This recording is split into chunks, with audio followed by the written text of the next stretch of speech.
What's going on, guys? We're back here in the shop. We got a Polaris Ranger 800 XP in here, and today we're going to be pulling this transmission out of it. Now, I've already went and took the bed off. If you guys are wondering how to do that, you've literally just got like a little trailer hitch pin right here. You're going to undo your lights, and then you got a bolt that goes through right here on each side, and it helps if you have a buddy help you pick it up and move it out of the way, and then you get all this access. So what we're going to work on next is taking our belt box and stuff off, getting our air box and stuff out of the way, and then probably work on getting our muffler and stuff out of the way so we can get this transmission out. Customer brought it in, said it's making a racket. We're just going to take it off and see what it's going to have. Probably going to need to be rebuilt. So you're going to have one hose clamp here, and you can see this one's already been undone. And you got some bolts like this right here that go all the way around. There's a couple of missing out of this one. There should be between 8 and 10 depending on the model. Most of these are usually a 10 millimeter, so we're going to buzz all these out and get down to our clutches.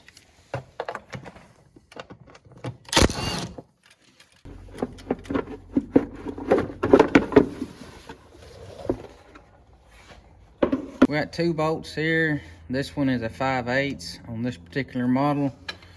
We're going to remove it. If you're wondering what this grease is, I have a separate video on how to get one of these stuck clutches off.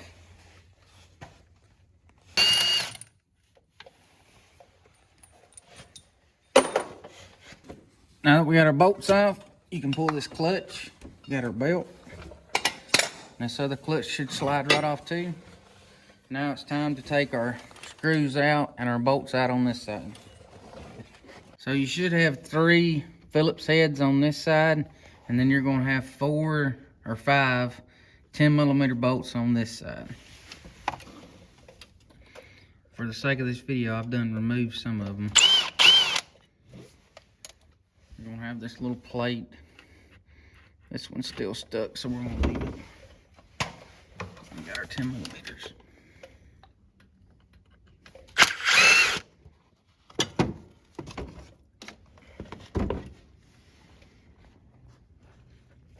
We got all our backing and removed for our clutches and all that. Now we're going to move over to our breather. And you got this bar that goes across here that your breather connects to. I'm going to leave the breather housing connect to the deck. You got these 2 Torx heads. And you've got your hose that goes to the back of your throttle body. It's got a hose clamp on it. We've already got that tucking loose. And you've got a hose clamp that goes over here to this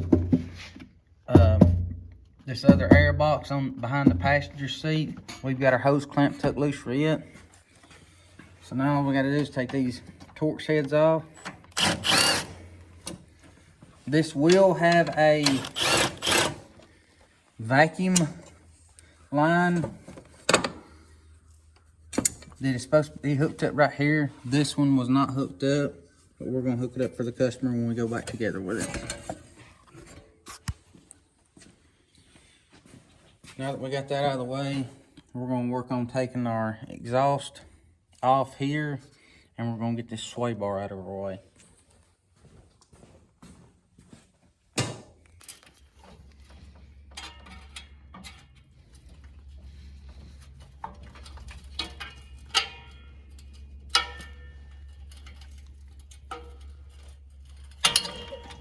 Got enough of these things back.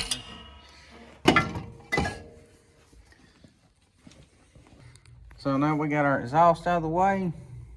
We're going to take our sway bar loose. We got 2 bolts on the back side here.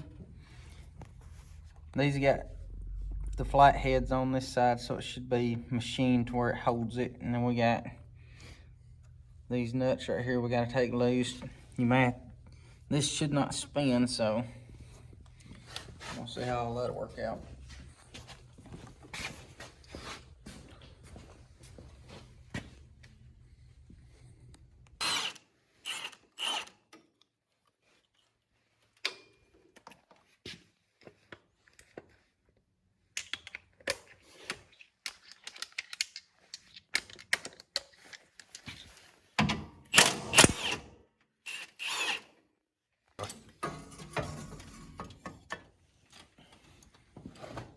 So now we got our sway bar and everything out of the way. This right here is your turf mode. You just unplug it. Very simple. Got another plug over here. Not sure what this one is. I think it's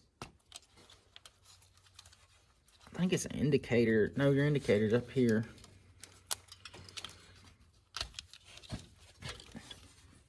Right here's the indicator.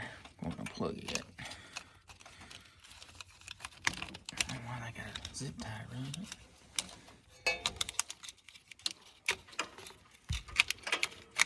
So I'm gonna make it hard. Anyway, we're just gonna tuck this stuff up and out of the way. Then we got our linkage here that goes to our shifter.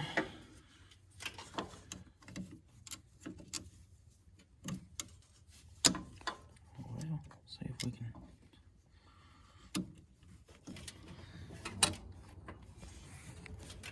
You got a little bushing and stuff that goes on here with that, and what I usually do is just put it all back together like it's supposed to be, and then put my little E-clip or Carter pin, whatever you want to call this, back in there, so we ain't got to worry about it going nowhere. Now, so the next step here, we're going to take loose this emergency brake cable, and we got another clip here on the back side like we do on our shifter cable over there. These are always fun to get to. Yes, that fell down, hit the floor somewhere.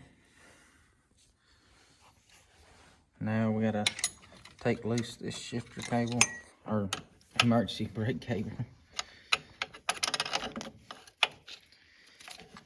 That's just gonna slide out.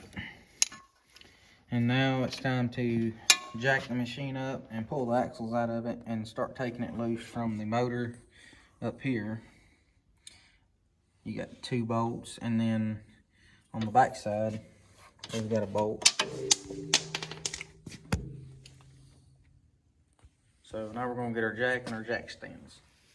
All right, guys, we got it jacked up and everything. Our next step we're gonna do is take our tires off.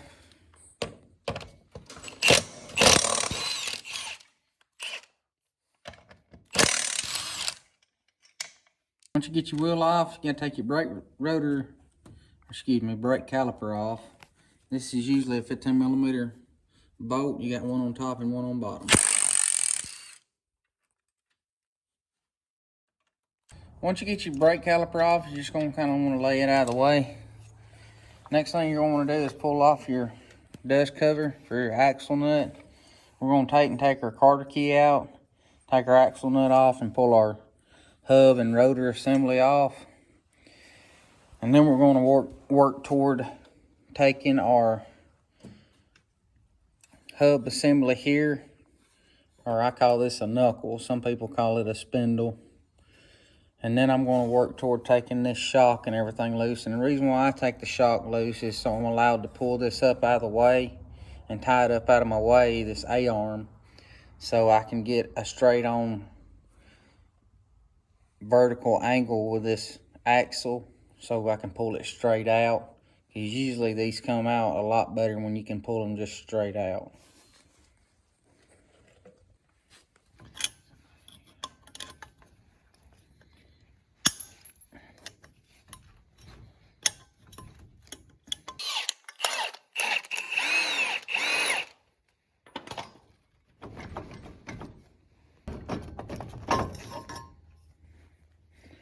And it looks like we got some bearings that are bad. And this is one thing y'all can kind of keep out. If you replace your bearings before they get just totally gone, this right here won't happen. And what's happening is this side of the race has got stuck to the hub. So now we got to replace the bearing here and get this off. That'll be later on. Now we're going to focus on taking our bolts off here and here.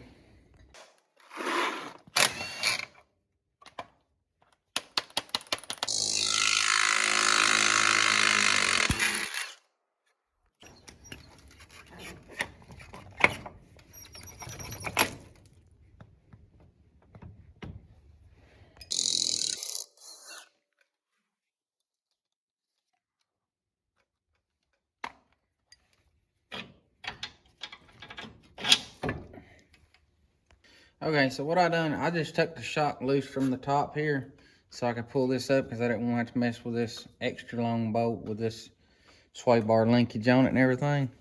And I just done that so I could pull this whole A-arm assembly and everything up out of my way to allow me to get access to my axle so I can hold it straight out and not have to fight this A-arm.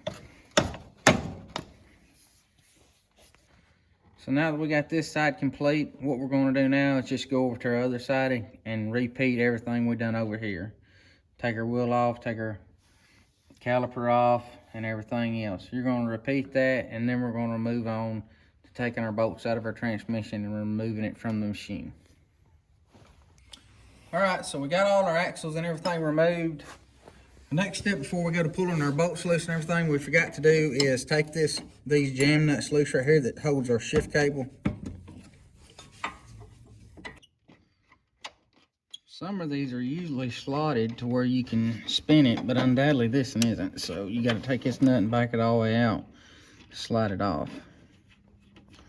So we're gonna put it back on so we ain't gotta worry about chasing it down. Now we're gonna focus on taking these bolts out here, and we got one bolt in the back.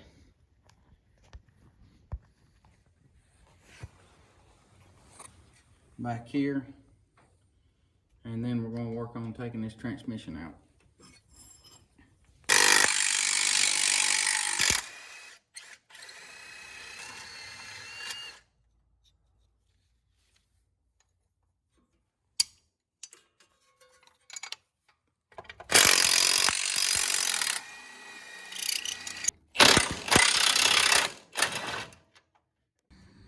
Alright, so there is another bolting point on this transmission, and it's right here below this park brake rotor.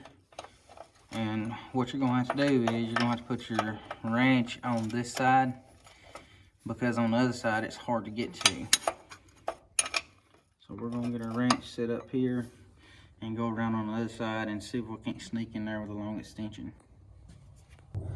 Now on the complete other side, the passenger side, just right behind this brake line you see is there's the head to the other bolt.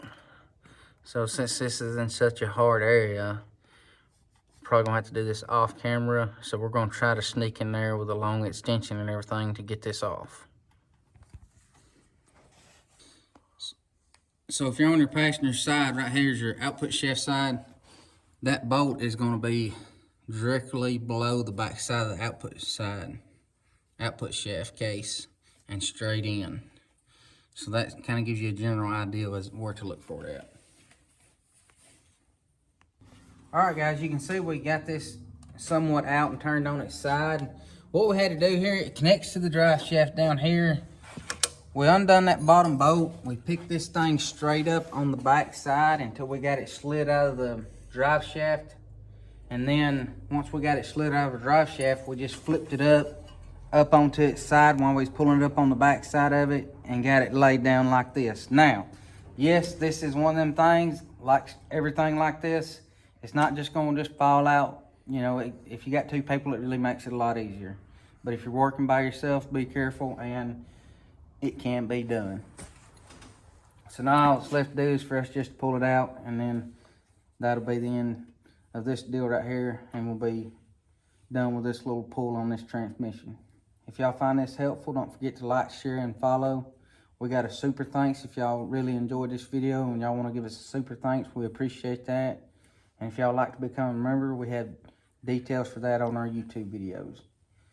As always, y'all stay tuned for more free videos like this, how to keep your machines running great. Thanks for watching.